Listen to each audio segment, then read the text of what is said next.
franchise into another stratosphere of like iconic. That shit is crazy. So like, not only do they have a prior history of collaborations working, excuse me. Not only do they have a prior history of collaborations working, the last time they collabed, it did numbers that were such great Omega W numbers that it blew every other way that they advertise and market out of the water for the ratio of how much it costs to market to how much they get in return. And now that they own stake in Epic, it just makes sense for them to cross promote it. I don't even have to ask anymore. But talking about cross promotion is talking about social media, and right here we have an article talking about how Australia, the country or the town, the city, whatever the fuck you want to call it, down under, wants to institute a social media ban that would impact online gaming platforms. Now, I saw this article headline, and I'm gonna read the cliff notes, and we're gonna see if there's anything interesting I could dive into. The Australian government may restrict online services for PlayStation and Xbox, affecting users under 16. Good. None of these kids under 16 should be allowed to hop on Call of Duty, an M-rated game. Not because Call of Duty is necessarily a game that people younger than the age of 18 are incapable of handling. It's not nothing crazy. Like, I saw a tweet earlier today talking about how most games, like, ooh, pop my damn belt, about how most games that send you into scary experiences won't be half as scary as movies, because like, it's easier to finish a scary movie than it is to finish a truly scary game. And one of the movies they mentioned in there is a movie called, it's like Cannibal Apocalypse, something like that. If you know what movie I'm talking about, it's basically, the movie is like historically known for being an extremely hard to watch lost media movie. Not only because of the fact that it was extremely disturbing, but because of the fact that it was hard to distribute due to the content in the movie, where they had a lot of sick and crazy stuff being done to like animals and what was not actually people, but what was supposed to be depicted as people and stuff like that. So like, not a lot of stores carried it. Even like stores that were into like hardcore gore and horror didn't carry it. So like, it's not, Call of Duty is not incapable of being handled by people younger than 16 because of that. I would say people younger than 16 shouldn't be on that fucking game, because the amount of people that you'll go on these games and they'll be like, hey there, you effing N-word, or they'll like say, call you out your name, be quick to call you out your name if they think you're anything other than a white male or one of the white women that they like to sexualize. It's up for you. And I don't think nobody under 16 should experience that. So if they're trying to put rules in place to try and protect the jitteries, cool. But me knowing the government, it's usually never that simple. Restrictions proposed in 2024 could be enforced by 2025, but it's unclear how they could impact the gaming networks.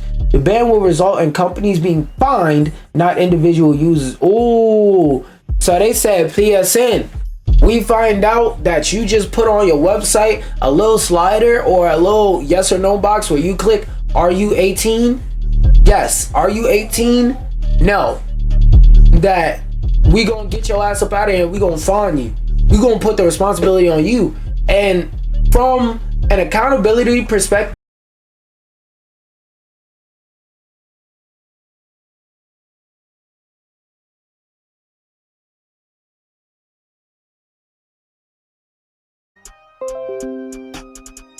okay, it took a second, but it reconnected.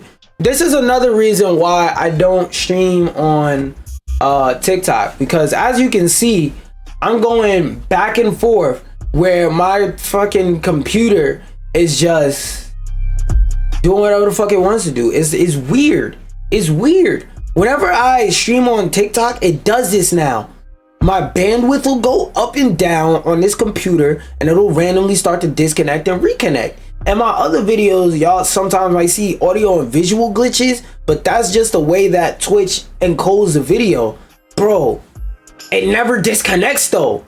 Y'all can look at it. It may glitch out for a second or it may lag or something real quick, but it never fully disconnects. The way I'm gonna start doing it is like this. I'm gonna connect to this shit while I go to the gym. I'm gonna play music for like an hour so they don't fuck up my views. And then that's gonna be it. Cause streaming on this fucking platform on TikTok, horrible. Shit fucks up my stream for every other platform. When I stream on Twitch, Twitter, YouTube, none of those affected my ability to stream on any other platform. Except themselves, maybe. TikTok, I have to implement a fucking add-on that gives me a whole different format. I gotta reformat the stream because a lot of goofy ass niggas are too lazy to do this with their mobile communication device or press a button and do this. Like, bro, streaming on TikTok pisses me off. And then when you do get a view on TikTok, it's somebody calling you out your name or saying something about some shit where it's like, bro, shut the fuck up. Because if you were in the same position, you would be exactly in my shoes. You're making fun of me for having my boots in the mud, but if you went to go get the proverbial ruby, your boots will be stuck in the same fucking mud. So shut the fuck up. So it like, yo, bro, I give up with TikTok. I gave up with TikTok, but I really truly give up with TikTok, man. In the mornings while I'm at the gym, I'm gonna play some music. I'm gonna set up a playlist. I'm gonna just play a bunch of random music and just leave it on because that's the only thing that will actually get my shit views. I don't know. But anyway, the ban will result in companies being fined. What I was talking about was basically it's easier to tell the company, hey, every time you violate this, we're gonna send you trouble. We're gonna send you hell. So you have to implement a system that actually works and don't implement a system just to say, hey guys, we did something, and it's a bunch of BS held together with sticks, bubblegum tape, and glue. But something I want to talk about that isn't held together with sticks and glue is the Xbox platform and them saying that allegedly that they're building a handheld that's likely years away, according to Phil Spencer. Now, one thing I want y'all to keep in mind is that we have often heard lies from Phil Spencer. We have often heard the lies of P. Oh, also, just to show y'all that it isn't my internet, because I checked earlier. Just in case y'all want to say, oh, your internet's just ass. You have ass tier internet. Maybe it's because your internet is fucking trash. You can't stream and you're having disconnection issues. Maybe you just got bullshit internet and your bullshit internet is being bullshit. Maybe it's just that you have Spectrum. I don't have Spectrum. I have Fios, nigga. And look, 200 down, over 100 up. That's more than enough for several people to stream at the same time. More than well enough. So I don't want to hear that. And of course, ironically, in the middle of me saying that, I look over to check and it lagged. Whatever. Y'all see the numbers though. 200 up, 100 down. Okay? Even if these shits were off by like 20% or something like that, that's still more than enough to stream with a couple people doing stuff on watching videos on Wi-Fi at like 4K. Which niggas ain't watching shit at 4K in this crib because we don't give a fuck. But still. Like I was saying though, take this with a grain of salt, even though it's coming from Phil Spencer. Phil Spencer has said, and it's going down again. Phil Spencer has said a lot of things over the years and over time that we can't really be sure of because he'll say shit and we'll turn around and find out it's not true. So take it with a grain of salt, even though it's coming from Microsoft Phil Spencer. Also, working on doesn't mean they have a prototype or that they'll stick with it. Microsoft, though, is working on prototypes and considering what it might do. Mr. Liza Phil Spencer confirmed, and he's always asked his hardware team to analyze the market and develop its vision based on what it learns. Any device is a few years out, though, he said. In the near term, Xbox will focus on making its app work better on existing portable devices and partnering with hardware manufacturers to make sure their products sync, he added. Short translation. If you use the Xbox app on your phone, they're trying to make sure it's good. If you use the Xbox app on your... Wait for it. If you use the Xbox app on your computer, they're trying to make sure it's good. So on and so forth.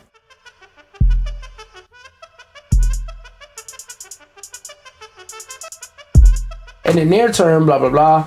Longer, oh, overscrolled. Longer term, I love us building devices, Phil said. Here's the thing about that statement, though. Business doesn't always run off of what you love. It can. Waiting for it to go back up because now it's dipping up and down. It can run off of what you love, but that's not always necessarily the case. I love us building devices. Your portfolio, your pockets may not love you building devices, though. Phil said, and I think our team could do some real innovative work, but we want to be informed by learning what's happening now. AKA, I would love to do it, but if it don't make no goddamn sense, the higher ups ain't gonna approve it. The people who are in control of, hey, we only doing this shit if it makes money. Does this shit make money? Market analyzation says, nah, this shit ain't gonna make no money. If them niggas say, nah, we can't do it, we can't do it. In March, Windows Central claimed that Microsoft was working on a fully native Xbox handheld prototypes, and in a Polygon interview published a few days later, Phil discussed what he'd like to see in a potential Xbox handheld. The executive returned to the subject during an IGN interview following this summer Xbox game showcase. Even though mostly this section is them trying to promote their different platforms and stuff like that, what this is telling me is that he's very, very comfortable going around to different places talking about it. Now, usually, I would say that's a sign that they're working on something and that they're developing something and that they really want to get this working, that they're really working on it, and that he's really comfortable saying, I hope this comes to fruition. I really want this. I really want to push this idea, and I really want to test the market by throwing the idea out there and see how people will react. I'm not gonna lie, an Xbox handheld would be a first. I don't think Microsoft has ever made a handheld device, but with the way that they work, like I said in an early example, whereas Nintendo is more like Mac, Apple, PlayStation is more like Windows, where they give you a little bit more freedom, but not too much freedom. They don't want to let you accidentally delete System 32 like a dumbass. Microsoft is more like Linux. They give you more freedom, and they say, hey, you do whatever you want. Whatever you want to do it. Just know, if you do some dumb shit, that's who's responsible for it. The executive return. Oh wait, no. When it was put to Phil that Xbox had been building his business around the shot. Okay, that's straight up promoting another article. Oh, there's another thing I saw a lot of shit about. These two I don't think will ever happen, but we'll look at the article, because the reason why I saved those tweets is because, as y'all seen sometimes in the past, this website doesn't fucking load correctly. Xbox, though, another thing more in Xbox news is that they aren't ruling out any game for PS5. We're not even gonna say Switch. That's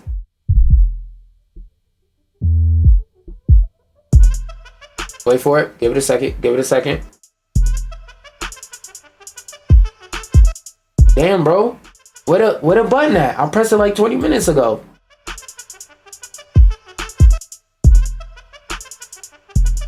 Yeah, load the rest of the fucking port. So I have to scroll to make sure everything loads. Anyway, I was gonna play a laughing button, but nigga, Switch is out of the conversation. None of them. You would never be able to play Halo on Switch. That's not happening. There are no red lines on which Xbox games could come to rival platforms.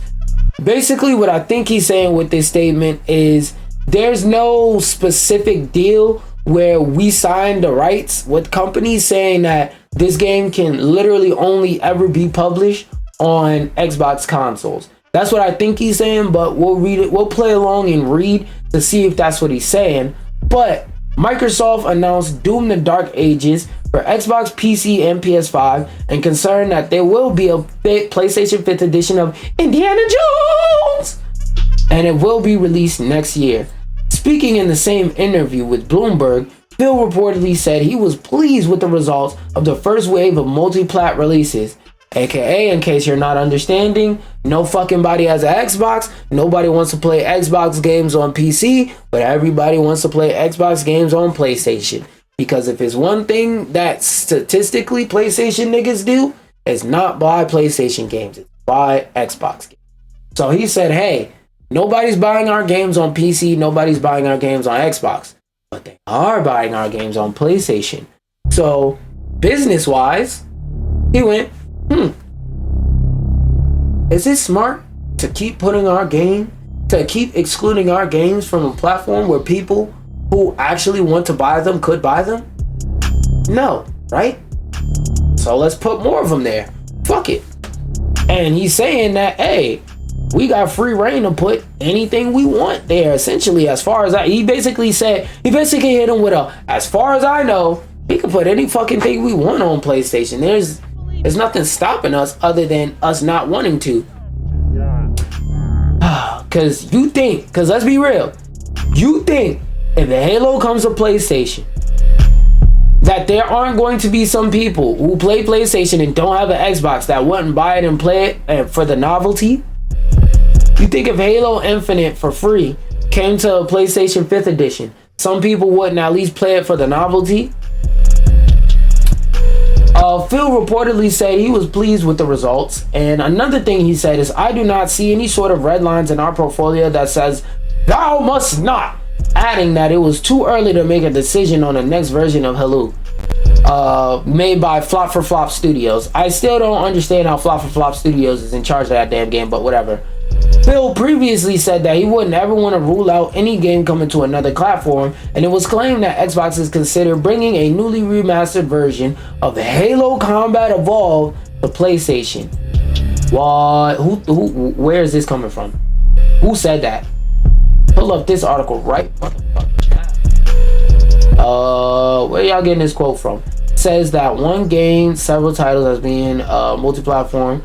Project Latitude, while it already has, according to The Verge, Hellblade 2, new Gears of War game that's all set to be revealed. According to Windows Central sources, as of this month, the new Gears of War, Age of Mythology, retail, blah blah blah, active development for PlayStation, considered for Sony. Yeah, I don't see that shit in this goddamn article. Unless I skipped over it while I was skimming.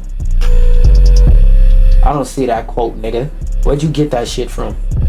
Xbox has also reportedly weighed up the idea of releasing Gears of War, Microsoft Flight Simulator, and Starfield for rival consoles. I'm gonna save y'all the time right now.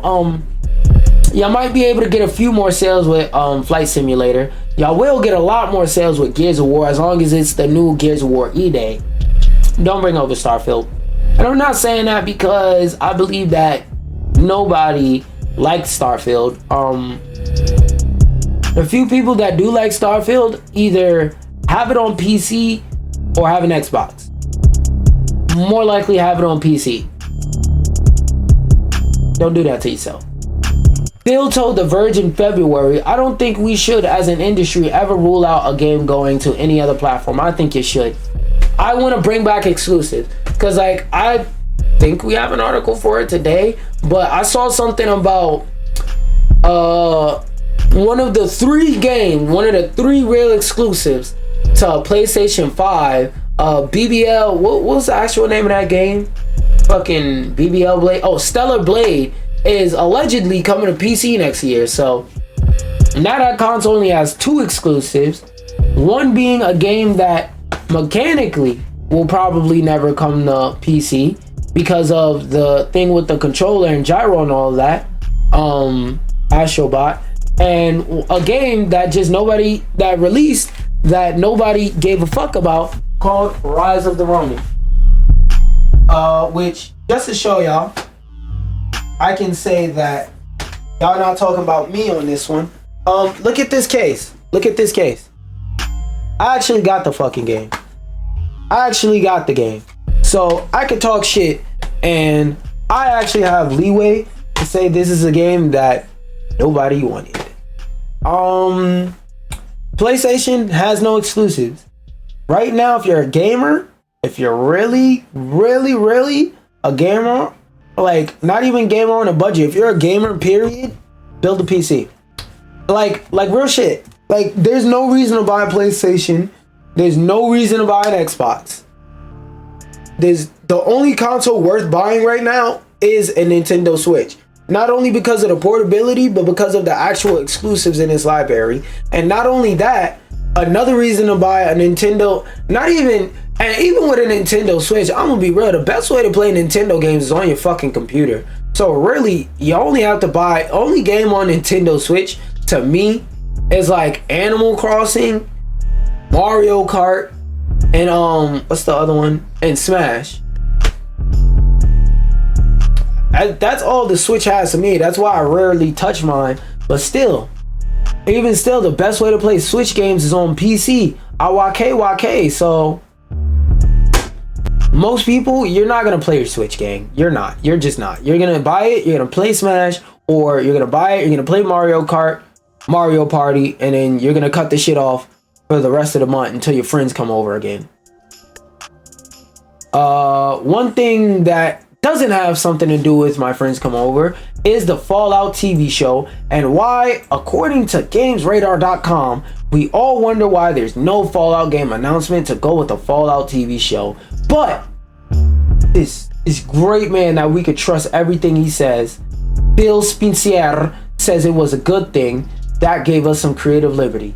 Now, first thing I thought when I read this title is, what the fuck creative liberty do you have? Because you're making a game in the franchise, you're making a game that deals with the timeline of Fallout.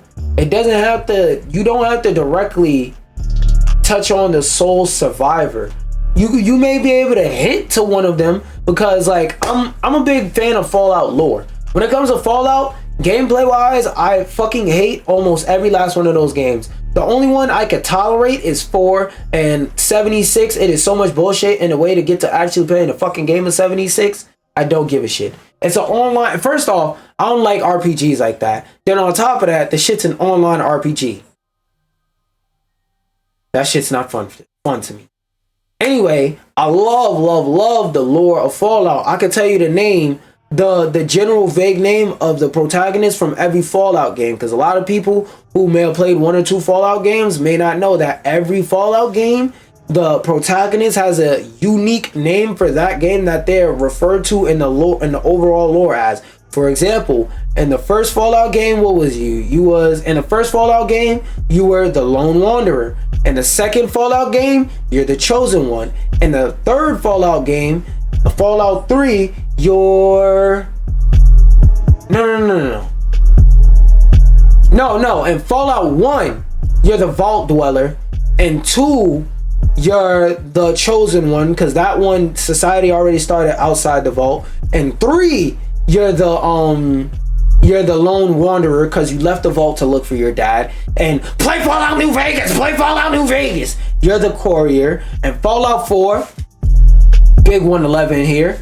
In Fallout 4, you're the sole survivor, because that's when they put everybody in the icebox. Oh, by the way, New Vegas is the one where you had to deliver the package and you got shot in your head by the dude in the checker suit, and you had to go get back the platinum chip and give it to Rob. Or what was the name of the nigga for Rob go? Either Dr. House or Mr. House. So play Fallout New Vegas is the Courier. And in 76, you go back to being a Vault Dweller. Just to show you I know what the fuck I'm talking about in terms of my knowledge of Fallout lore and whatnot. You do not. The team, first off, I don't even know if this nigga worked on the show. So what the fuck you mean us? Second off, what creative liberty did you need? Fallout is one of the most creatively liberating franchises you can make. You could make a TV show for, because the way that the games are designed and the lore is designed, it's made so that you are working within a general system of a world that is inconsistent in terms of the main character as it goes along. The only Fallout game that arguably has a definitive main character is Fallout 1 and 2. Because a lot of the stuff that happens in Fallout 2 refers back to general vague events from Fallout 1. Because the reason why you're the chosen one is because you're the grandchild of the original vault dweller from Fallout 1 that left the vault to go look for water and all that stuff. Came back, everybody in this village was clapped up. So, and then Fallout 2, according to the lore notes, is a specific person. There's like certain hints in the lore notes and in the lore Bible for general Fallout that makes it kind of clear that one of the male protagonists in Fallout 2 specifically was the person you were playing as, but that's more nerdy shit. This is one of the most creatively liberating franchises you could actually pick. And you're telling us that not having a new game out gave you creative liberty? Translation: we don't want a new game out. Fallout 76 is making us a good amount of money. We don't want to put out a new game. Let's read along though. We haven't had a new single player Fallout game since 2015.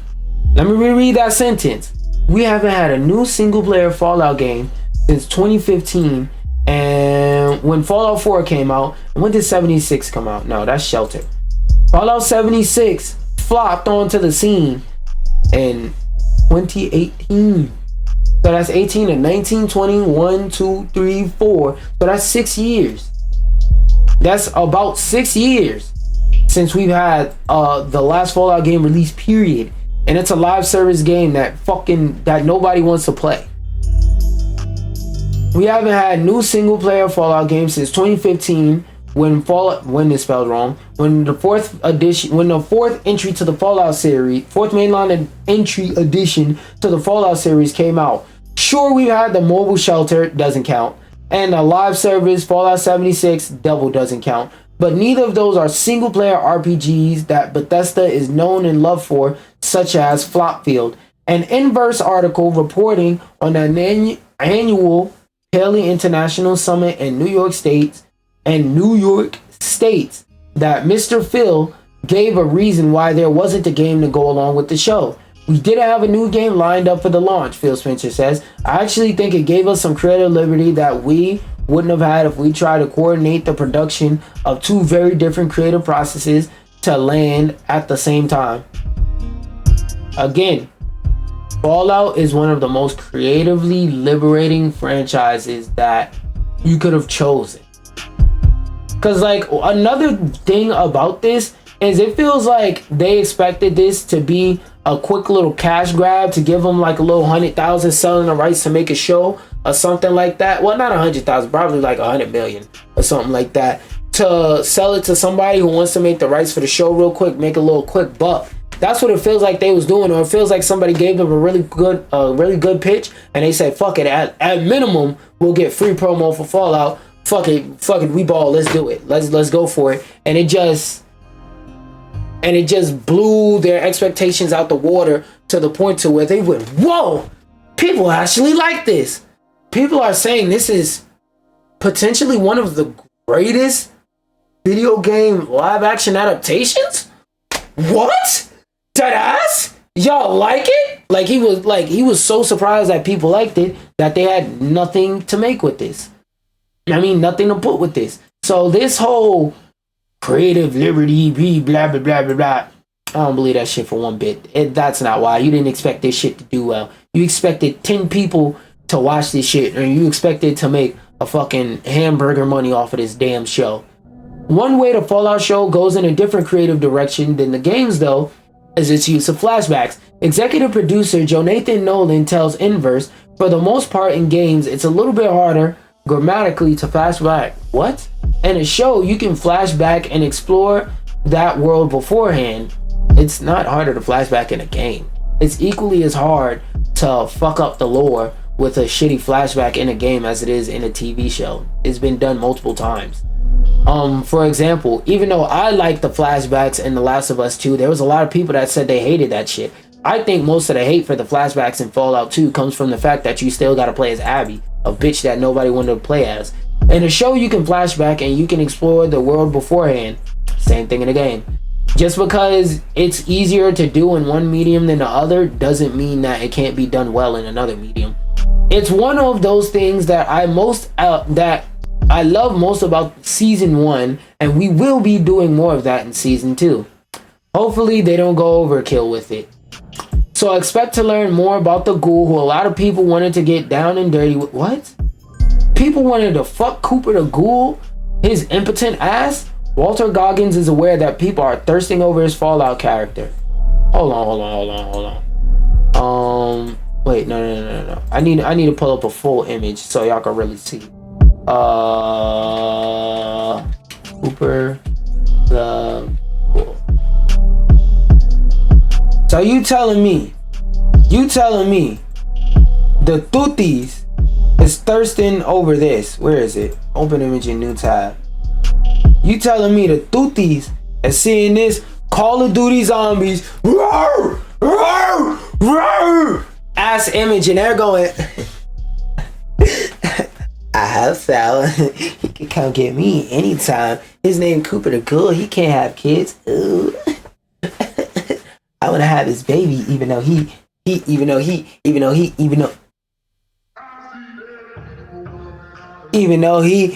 atomically can't have kids. If he could, I would have them. Y'all niggas is sick. Y'all the same type of people to say, oh my god, Jeffrey Dahmer is cute. Y'all niggas is dead weird, bro. Like, what, bro? And maybe even see more of the world after the bombs fell. That's mostly what I want to see. I want to see more of the world after the bombs fell. I'd love to see more in the capital wasteland of Fallout 3, as well as you know what's one of the problems that they kind of wrote themselves into a hole with that whole Fallout New Vegas thing? They're probably going to do a pretty large time skip that's going to piss off some of the fans of the series. Oh, here we go. This is what I was talking about earlier. The BBL game is coming to PC, and you know, like, I don't even have to say it. You know what's gonna happen. It happens to every game with female characters. Don't even have to be a female lead protagonist. Every game with female characters has the same exact thing happen when it comes to PC.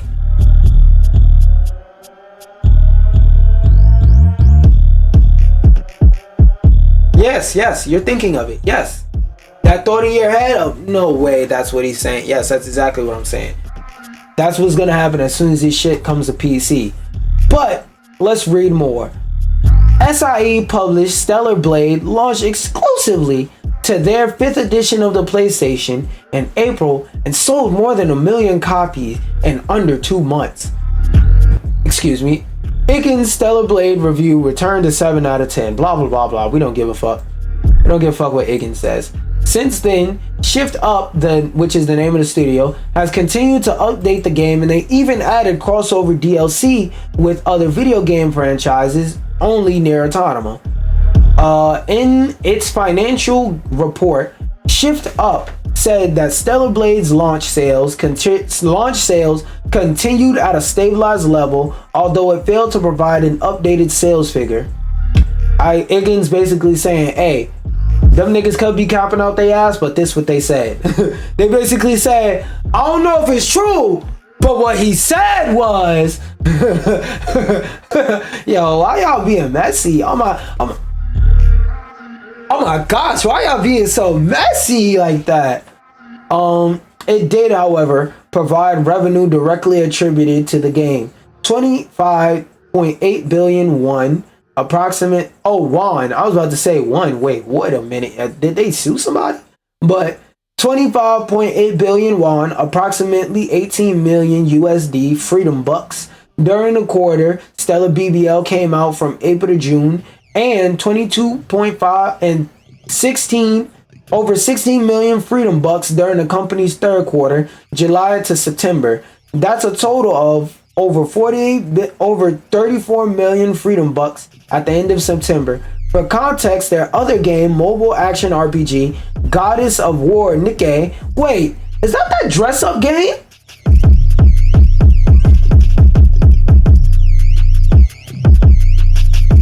What the fuck? Wait, let me see his trailer. Don't want to hear it. Let me see gameplay. It's definitely a titty game. See some gameplay. Let me see some gameplay. Don't know how to gameplay. Hold on.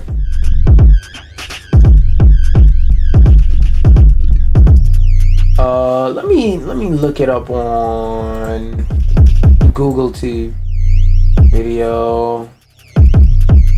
Yeah, let's look at some first impressions.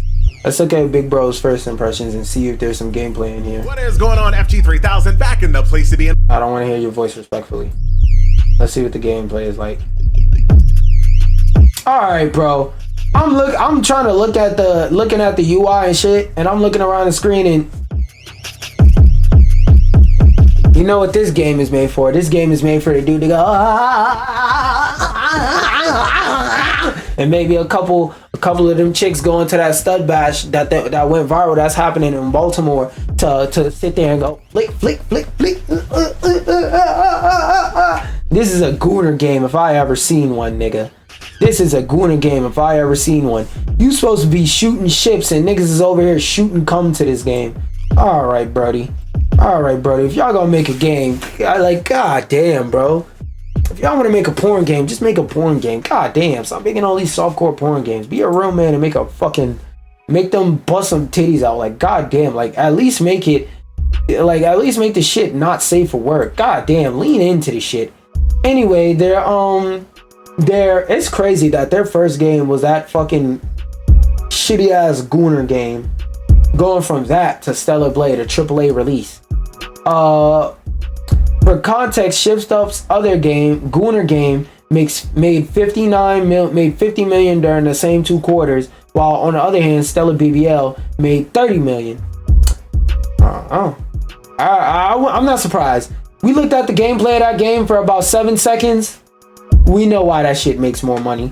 To enhance the intellectual property value and maintain momentum, we have been consistently releasing content patches and update, which has helped sustain the game's popularity. What the fuck are you adding? Like, besides the whole Nier Automata joint, like, what the fuck are they adding to the game? Like, it's Stellar Blade, my nigga. Are you adding new characters or something? You know what? Maybe they're adding new costumes and new weapons and abilities, and they're just patching out like broken stuff, but I don't know how the fuck that's maintaining players. But I also haven't played this game because I don't give a fuck. So maybe it's something I'm missing. Their Shift Up plans to keep interest in Stellar BBL on PlayStation 5th Edition going until the game launches on personal computers next year, what it calls the platform expansion. According to Shift Up, this release is being considered within 2025. Considering recent trends such as Steam's expanding market share in the AAA game sector, aka they're saying, yo, that Steam Deck, that shit giving the console company some hell, boy. PC is winning and Steam is benefiting by having their roots so deeply rooted within a personal computer gaming community. I mean, they do have competitors that are legitimate competitors like EGS, GOG, HIL, but Steam, they really got their roots sunk in there. They're the biggest. Considering reaching trend Steam's market share and the AA global success of games like Black Myth Wukong, we expect performance on PC to exceed that on console. Basically, they're saying if you was able to play at 60 frames per second, 60 FPS, 144 on PC, if you got a decent PC, expect to play at least 120, 4K FPS. Shit, if you got the hardware, 8K. Fuck it, we ball. 8K support, why not? Which I wouldn't be mad at, you know. Nothing wrong with wanting a goon in HD. If you're over here gooning in SD, something is severely wrong with you. That's why we make fun of those niggas that play Goddess of Victory in the K.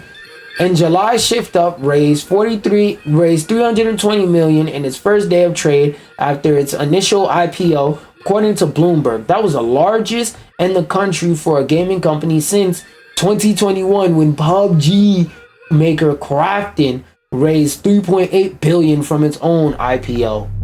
Woo! Shift Up has unannounced, what? Am I reading that right? Has unannounced multi-platform RPF They didn't announce it yet. I thought they were saying they announced it and said, nah, my bad. We didn't mean to say that. Scratch that off the record. Run that back. Yo, edit that part out the video. Edit that. I thought that's what they were saying. I was about to say, god damn, was that shit ass or something? Nigga said, yo, that shit we just announced, forget about it. We ain't mean to talk about it for real. I was about to be like, god damn. But RPF codename Project Witches is in the works. It said that it plans to launch at some point after 20. So that's a far future game. I don't give a fuck about that. Something I do give a fuck about though is them saying that Silence in Lego Horizon Adventures has a new voice actor. Now this, I didn't so much want to talk about the recasting or anything like that itself. I wanted to more so talk about, like, just mention this topic in general. When it comes to corporate America, they will swear to God that they love you, swear to God that they want to honor and respect your passing. And I'm not saying it's disrespectful to recast them, but I'm pretty sure there's some people out there who believe it's disrespectful to recast them. Why not just reuse his voice lines from the old game and put them in the new game? I'll tell you why. Because when it comes to corporations, it's just that. They are a corporation. All they want is your money. If you want another game and one of the vital important people who was a part of the last game pass away, guess what will happen? They will recast that person and have somebody who can do a good enough job. It has always been the case and always will be the case. For example, Paul Walker died before I ever even signed up for college. We're still getting Fast and the Furious movies, and they said that once he passed away, that will be the last Fast and Furious movie. Let's see when he passed away.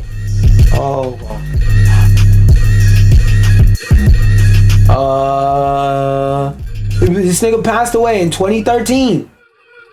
He passed away in 2013. They had this big ass press one. They had a song for the movie that they made specifically in honor of Paul Walker. Do y'all know what that song is? I'm pretty sure y'all do, but let me refresh y'all memory.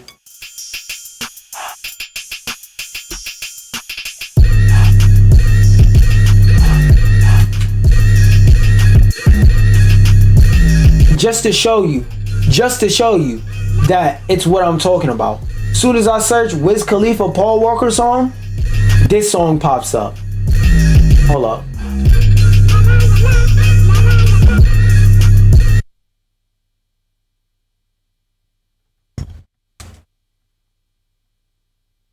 Okay, cool.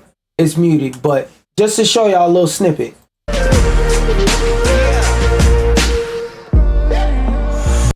Y'all know this song. Y'all know this goddamn song. Let me see you again. This song was a dedication of Paul Walker. And look, even if you skip around the video, where is it? Boom. Look, you even got scenes 2013. This shit has been up for 9 years. It came out April 6, 2015. Something told me that it wouldn't last. Look, you got Wiz Khalifa singing in it. I'm not trying to play too much of it because of copyright. I'm trying to play enough so you get the point.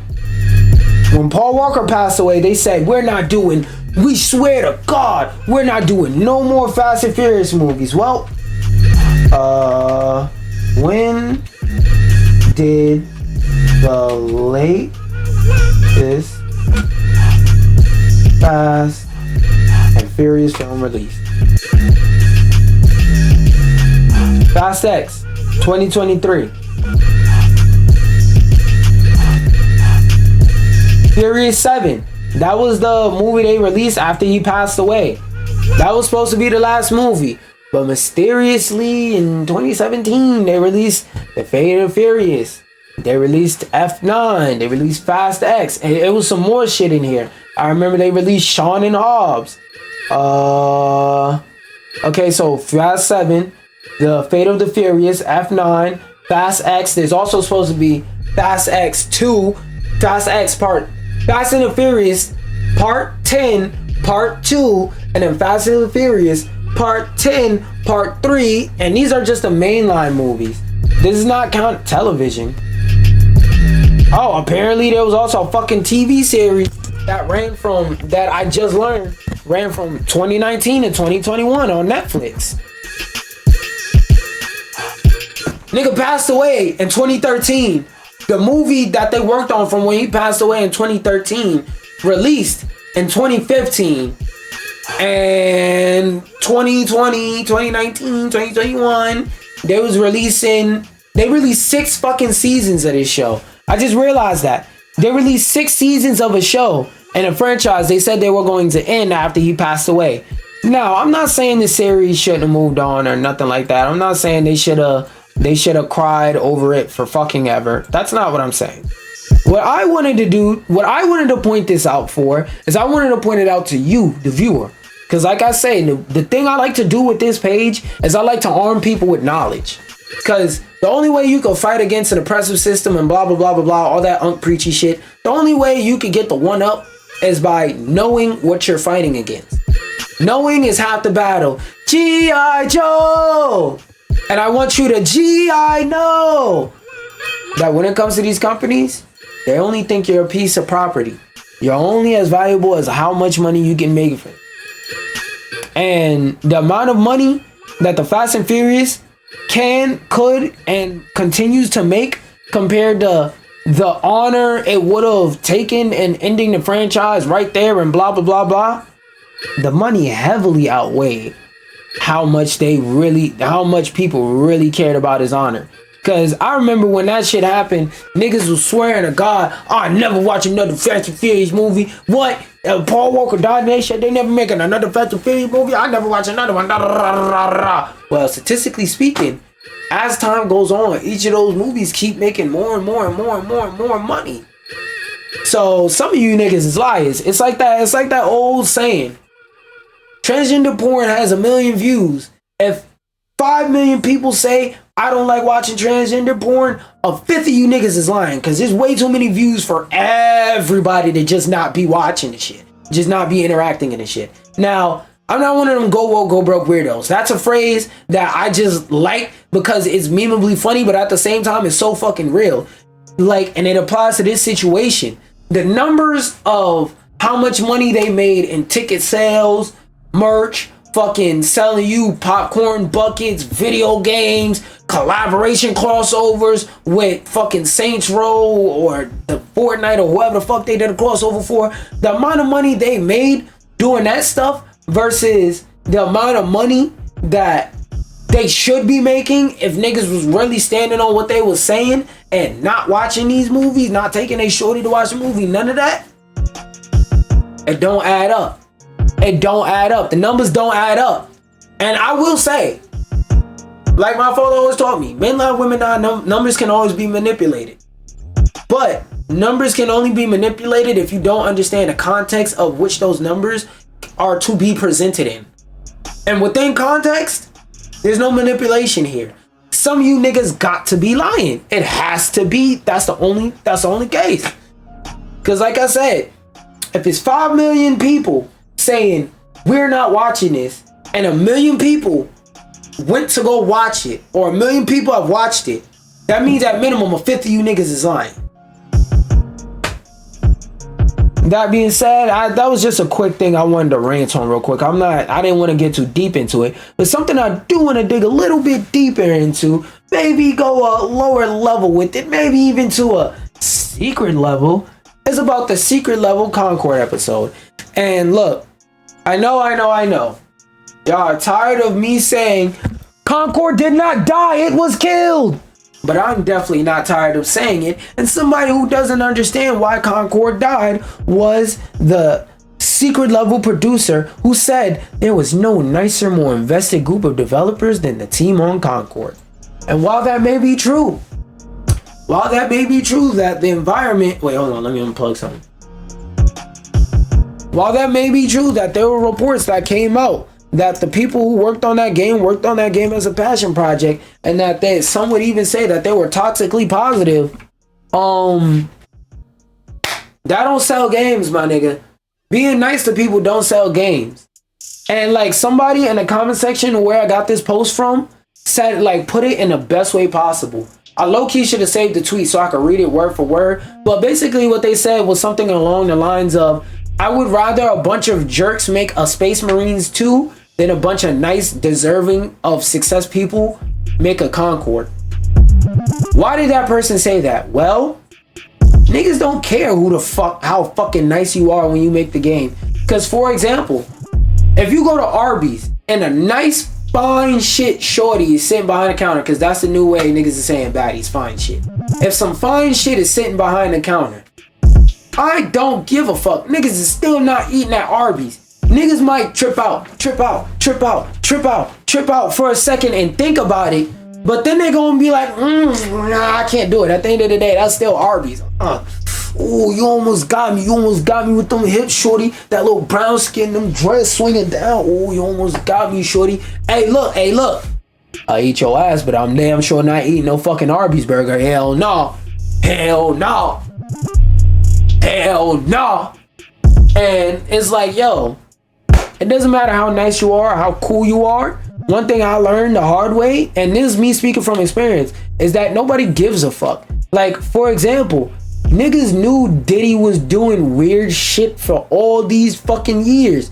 How many people you know that knew he was doing all this weird, freaky ass sexual shit, locking people up in a basement, doing weird shit at his Diddy parties, grabbing niggas on the balls, sexually assaulting grown ass men, doing all this weird stuff, giving people all types of drugs? How long has this been public information?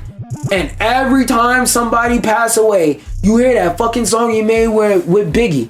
How many times have you heard niggas do throwback early 2000s, late 90s music, knowing and hating the fact that Diddy did all this freaky shit? How many times you get there and you hear doom, doom, doom, doom, doom, doom, doom, doom, doom. I told you that we won't stop. I told you that we won't stop. How many times you heard that? After people knew he was on all this freak ass shit. So niggas do not care. As long as they like the outcome, they don't care. There's plenty of other artists from that era they could play. They could play Mace. They could play Big. Just keeping it in New York. They could play Mace. They could play Biggie. They could play Big L. They could play Tupac, because remember that nigga is from Brooklyn. They could play fucking Tupac. They could play Big Punisher, Fat Joe. They could play fucking Remy Ma. They could play Jazzy. They could play Jazzy Jeff. They could play not original. They could play Old Dirty Bastard. They could play the RZA. They could play Method Man. They could play fucking Redman. They could play any of these other artists. But what's the classic record you always hear when it comes to that conversation of classic 90s or 90s / early 2000s hip hop? Dun dun dun dun dun dun dun. I told you that we won't stop. I told you that we won't stop, which is a crazy lyric because the nigga really wasn't stopping. He was telling people he was gonna do whatever he want. He was like, hey, I didn't tell you to stop. I told you that we won't stop. I told you that we won't stop. Nigga was telling you the whole time, but that's an R&B classic. Just like R. Kelly, niggas will fight the fucking tooth and nail to say separate the art from the artist, blah, blah, blah, blah, blah. When R. Kelly was out here openly saying, age ain't nothing but a number. She's young, but she's ready. High school pics, you was even bad then. Like, what? Like, even when I was in high school, that lyric was disturbing. But back to my original point. Nobody gives a fuck how nice you are. As sad as it is, that's the sad truth. Nobody gives a flying fuck how nice you are, my nigga. They only give a fuck if the outcome product is good or not. Let's read on some more and see if there's more in-depth quotes about the Concord team and how they were such chill mad lads. There was no nicer, more invested group of developers than the team on Concord. What is his name? Led up to Amazon's secret level that will turn 15 games and Tim Miller. Tim Miller said that he honestly doesn't understand why it didn't work. He didn't know that he knows that they were trying to do the best that they could, and they were a talented group of artists. So he feels terrible that they had this game that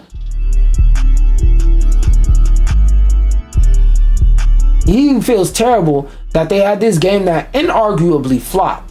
Players and critics have been dissecting and critiquing shit that they would never critique in any game about why Concord didn't work before Sony even announced that it was shutting down servers. He spent some time messing around with game modes and flicking through cosmetics and customizations. Basically, he's saying people that actually played Concord, not people that posted screenshots saying, oh, this game only has 600 players and it's whoa, get this game the fuck up out of here. People that actually played the fucking game, which is what you're supposed to do with the game before you judge it, play it, enjoyed it. That Concord had to offer before it went offline, and throughout all of it, his biggest problem was it was just okay. But for $40, Concord was never going to survive by being such a half decent shooter in such a flooded market, which is part of what I said in my fucking initial thoughts about Concord. One of the first things I said about Concord is I said, hey yo, Firewalk Studios, I'm manifesting. Another thing, you also started this sentence off of but. You could have just erased the period and just said but for, or started a new sentence and said with it being priced at $40, comma, Concord, and then go from there. But whatever. What was I saying? Oh, wait, I had the thought, it came back to me, and then I lost it. Oh, one of the things I said in my video about Concord is I was like, yo, Firewalk Studios, a lot of these niggas got their games fried by these free-to-play games such as Fortnite, Rocket League, and all this other stuff. You charging $40 for this game is a fair and reasonable price. But fair and reasonable, value-wise versus value proposition-wise, will always be two different things. For example, if a car is factually worth $2,000 and I can convince you to sell it to me for $1,000, the value proposition in my mind of that car, the idea, the price that in my mind I am dead set on is $1,000. So even though factually this car should cost $2,000, which we're just using these placeholder numbers to get the point across.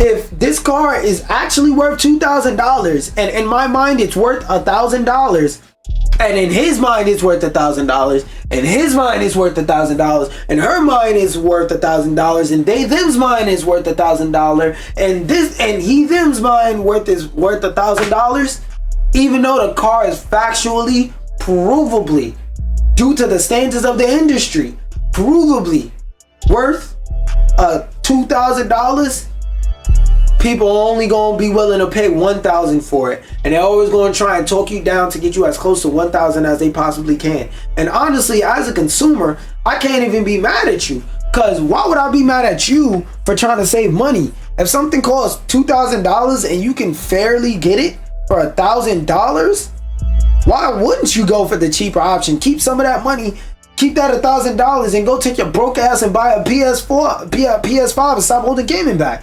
Yeah, I'm gonna encourage you to do that. So like, as a consumer, you can't really get mad at the consumers saying this is not what we want. What I think the truest quote to come out of this is that their market research was fucking terrible, because market research would have told them to wrap this shit up in 2018 when what happened with Battleborn happened. Which, just to clarify, I don't think Battleborn was a bad game. I had fun like a motherfucker on Battleborn, but the shit flopped devilishly. It's rare that you get something like Gigantic, a game that can flop 3 times and come back 3 times. That's extremely rare. But Helldivers 2, on the other end, did manage to do well with an upfront payment of $40, but that's because it offered players more than just the ability to unlock cosmetics for free. So did Concord. Concord not only said you're going to unlock cosmetics for free, they said we're giving you story updates. We're going to add a new cinematic video that adds more details to the story every week. That was something unique that they wanted to do, but nobody remembers that part. Only thing people remember is Sweet Baby Ink and the design of Star Child looks bad. When did you niggas become art critics all of a sudden? Games don't always have to stand out from the crowd, but I always thought that choosing not to go free to play killed Concord before it could even find its footing. And I will stand on that fucking hill until I perish. Waiting for it to go back up. Okay, I will stand on that hill till I perish. If Concord was free to play, you niggas still wouldn't have played it. How do I know this? Because games like Multiverses that fucking suck but were free to play, you niggas played them for a week, said this shit is ass, then got off the game. Same fucking thing would have happened with Concord. Same thing would have happened with Concord as the first descendant and all the first descendant, H1Z1, even though that was more of a unique, rare case where y'all would have played the game for a week, said this shit ass, and got off. If that long. It stopped potential players from checking it out on a whim, and doing so drastically limited its player count. Also, another thing I argue with, because you just gave another example, Helldivers 2, a game that actually did less. A game that did less in terms of feature set than Concord. Only thing it did different was instead of it being PvP, it was PvE. That's the only real difference it had from Concord in terms of like the way that the gameplay experience was designed, because they're both co-op multiplayer shooters that you're supposed to play with your friends in groups. One is just PvP, one is just PvE. They were both games that were slow as fuck and very I won't say grounded, but they were both slow as fuck and more realistic. Both of these games have the exact same pace. It's just that one you could have floaty jumps, and the other one, that's how you jump. But Helldivers 2 had an impact because it was PvE and not PvP. Fucking Concord, on the other hand, was PvP, which is a lot of something we have on the market, which is something on the market that has a lot of fatigue that a lot of people are tired of. So with a wide variety of PvP games, you niggas either would have stayed your ass on Destiny because of sunken cost fallacy. Niggas spent $100 trillion on Destiny, so you're never gonna get the fuck off. Or you're playing some shit like Call of Duty. Game that, again, you niggas ain't never gonna get the fuck off. So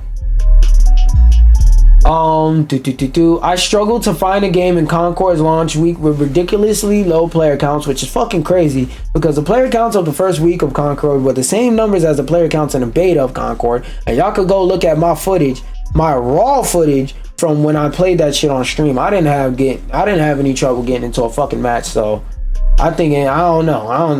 It's got to be an extra factor because that don't make sense to me. Before it could even find its footing, it stopped. It released with low numbers, 600 on Steam. We know that. There were just, even in the last few days when everyone was throwing themselves off cliffs for XP, there were 35 players playing alongside me. I don't feel bad it's a part of a show because I think it's an episode that turned out really well, and you could kind of see the potential of this world and the characters, Miller says. If it's the remaining vestige of that product, which it is, because all them cinematics that they were planning, out the fucking window. None of them shits is ever getting made. Like I said, I'm sadly waiting on the Matt McMuscles video in 2 or 3 years on Concord. Like that shit is such a monumental failure that they literally put the shit in the Museum of Failures. That's not a joke either. I'm not being funny. I'm not being hyperbolic. I'm not doing no extra shit. There is literally a museum that shows some of the biggest failures in American consumerism history, and they have an exhibit specifically dedicated to Concord. That's not a joke. That's a real fucking fact. Matter of fact, don't believe shit I'm saying. I'll search it up in front of your eyes and you can reproduce this to show. MOX Concord exhibit. I probably spelled that wrong. Yep. Forgot the H. Concord just got a museum exhibit.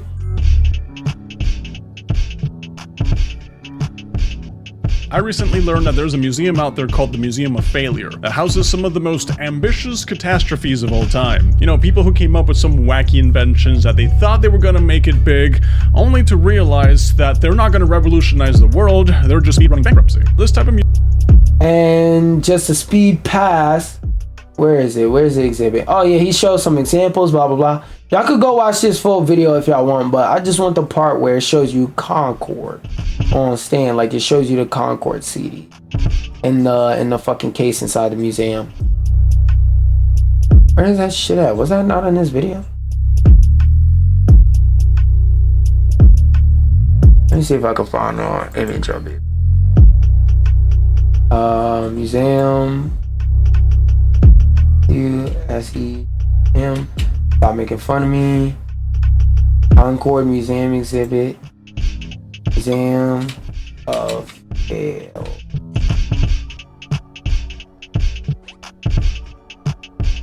Where is it? Where is it?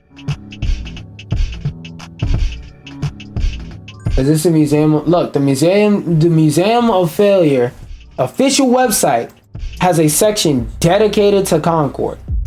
Dedicated.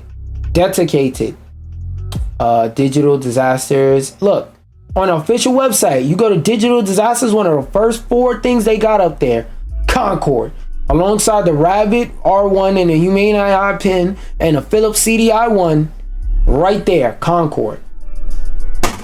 Now I searched for it the hard way because I didn't know what website to go directly to, but still, Concord is literally in a museum about the worst failed products of all time. And another thing I wanted to go to is this one I wanted to vaguely speak on.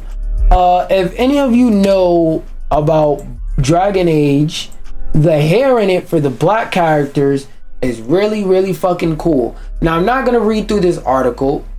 Is it gonna load? Oh, now I'm not gonna read through this article, but what I will do is I'm gonna scroll through. Are there any images?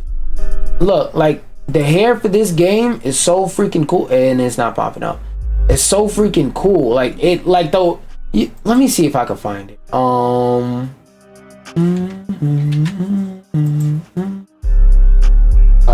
What do I search?